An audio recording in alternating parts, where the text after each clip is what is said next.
श्रीगुरुभ्यो नमः हरि ओं श्रीपरमगुरुभ्यो नमः हरि ओं श्रीमदानन्दतीर्थ भगवत्पादाचार्येभ्यो नमः हरि ओं। अथ श्रीमोक्षविंशकस्तोत्रम्। ॐ नमोऽस्त्वनन्तपतये अक्षयाय महात्मने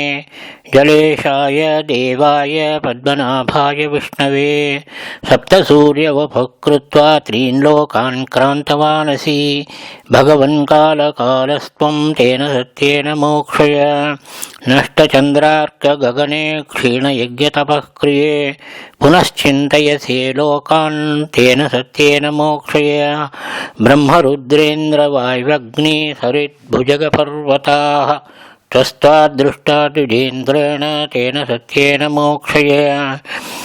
मार्कण्डेयेन पुरा कल्पे प्रविश्य जठरं तव चराचरगतं दृष्टं तेन सत्येन मोक्षय एको विद्यासहायस्त्वं योगी योगमुपागतः पुनस्त्रैलोक्यमुत्सृज्य तेन सत्येन मोक्षय जलशय्यामुपासीनो योगनिद्रामुपागताः लोकांश्चिन्तयसे भूयः तेन सत्येन मोक्षय वाराहं रूपमास्थाय वेदयज्ञपुरस्कृतं धराजलोद्धृतायेन तेन सत्येन मोक्षय उद्धृत्य द्रष्ट्रया यज्ञान् स्त्रीन् पिण्डान् कृतवानसि त्वं पितॄणामपि हरे तेन सत्येन मोक्षय प्रदुद्रुवुः सुराः सर्वे हिरण्याक्षभयार्दिताः परित्रातास्त्वया देव तेन सत्येन मोक्षय दीर्घवक्त्रेण रूपेण हिरण्याक्षस्य संयुगे शिरोजगारचक्रेण तेन सत्येन मोक्षय भग्नमूर्धास्तिमस्तिष्ठो हिरण्यकशुः पुरा हुङ्कारेण हतो दैत्यः तेन सत्येन मोक्षय दानवाभ्यां हृता वेदाः ब्रह्मणः पश्यतः पुरा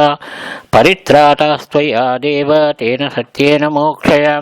कृत्वा हयशिरोरूपं हत्वा तु मधुकैटभौ ब्रह्मणेतेऽर्पिता वेदाः तेन सत्येन मोक्षय देवदानवगन्धर्वाः यक्षसिद्धमहोरगाः अन्तं तव न पश्यन्ति तेन सत्येन मोक्षय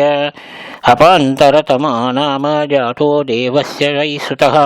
कृताश्च तेन वेदार्था तेन सत्येन मोक्षय वेदयज्ञाग्निहोत्राणि पितृयज्ञहवींषि च रहस्यं तव देवस्य तेन सत्येन मोक्षय ऋषिर्दीर्घतमा नाम जात्यन्धो गुरुशापतः तत्प्रसादाच्च चक्षुष्मां तेन सत्येन मोक्षय ग्राहग्रस्तं गजेन्द्रं च दीनं मृत्युवशं गतं भक्तं मोक्षिस्तवांस्तं हि